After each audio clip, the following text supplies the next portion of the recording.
Oswald Kabaske's suicide was a rather dramatic instance of a Nazi musician attempting to atone for his actions, and it was also exceedingly rare. For instance, the most famous Nazi musician of all gave the distinct impression that there was nothing to atone for.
While numerous attempts were made over the years to whitewash the facts are these.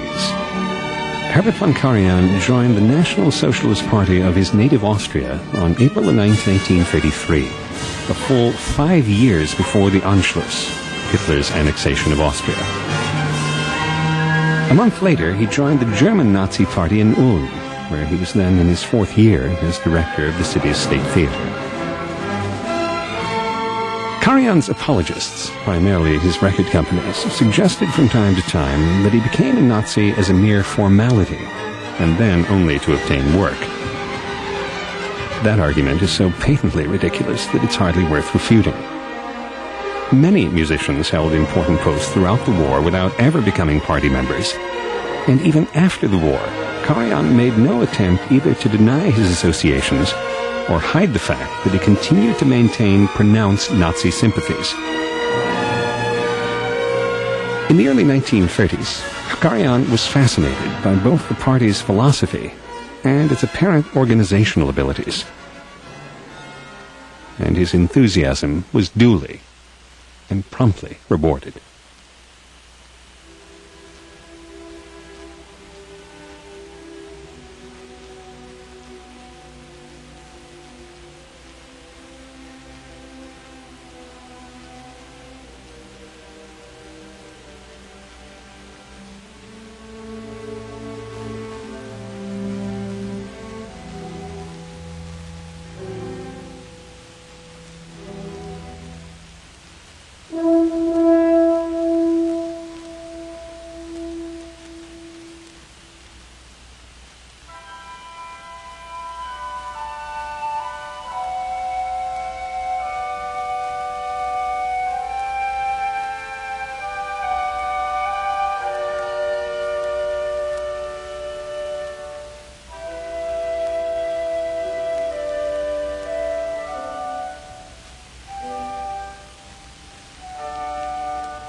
Karajan began making commercial recordings in the late 1930s as a young conductor barely into his 30s.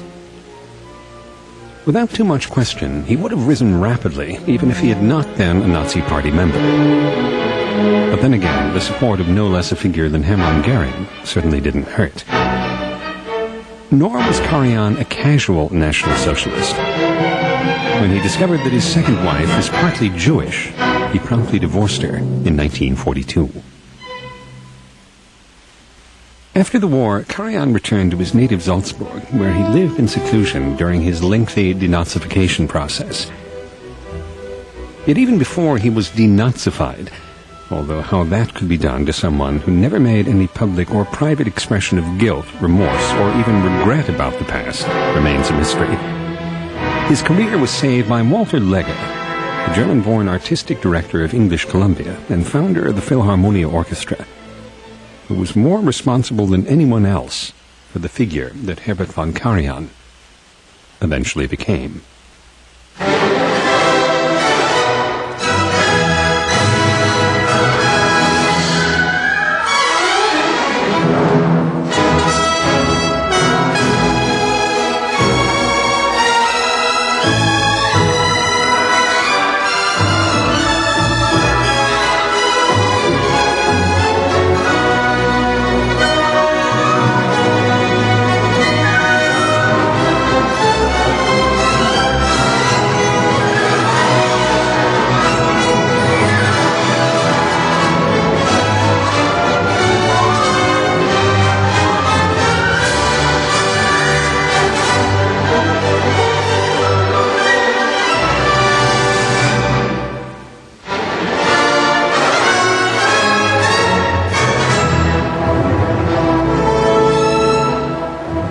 It was Walter Legge who persuaded the American occupation forces to allow Karajan to make recordings with the Vienna Philharmonic more than a year before he was cleared to appear in public. And with Karajan re-established on the continent, and his international reputation was quickly spreading thanks to their Vienna recordings, Legge brought Karajan to London, where he made his debut with the Philharmonia Orchestra in 1947.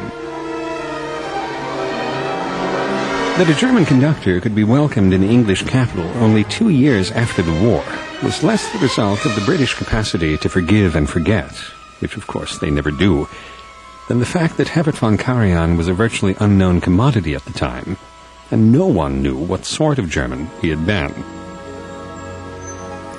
Over the next 4 decades, he became the most powerful musician in Europe, and the most recorded conductor of all time.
There was always something rather sinister in Herbert von Karajan, above and beyond the fact that he was a vain, cold man with an extremely dark and disturbing past. As he became increasingly powerful, his music-making became increasingly cynical, as if he assumed, and apparently assumed correctly, that for his huge and adoring public, and no conductor ever sold more recordings, once over lightly, with all the notes in place, was good enough. That his art, after a certain point in his career, lacked any semblance of warmth and humanity might not even have been his own fault. For it's altogether possible that those qualities were ones he simply didn't have to give.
There are those who would argue that an artist's past should have absolutely nothing to do with how we judge their art. The same people who remind us correctly that Adolf Hitler's favorite composer, Richard Wagner, wasn't exactly the loveliest human being who ever drew breath either. Yet Wagner, for all his flaws, never willingly embraced an obscenity, which can't really be called an ideology or a political system, which murdered countless millions. And for those who ask when we should start trying to forget, if not forgive, those who did embrace it, there is only one answer.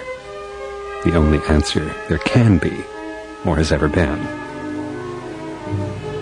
Not as long as a single civilized human being remembers.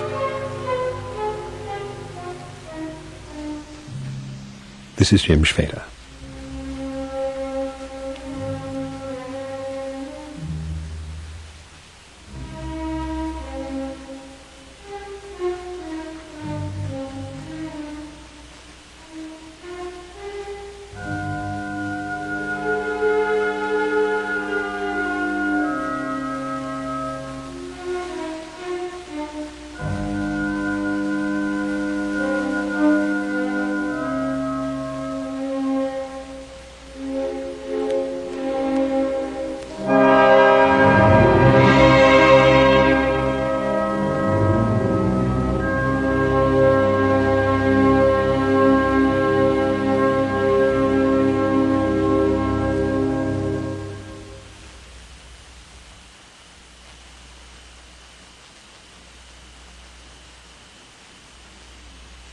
The Record Shelf is a production of KUSC, the radio station of the University of Southern California.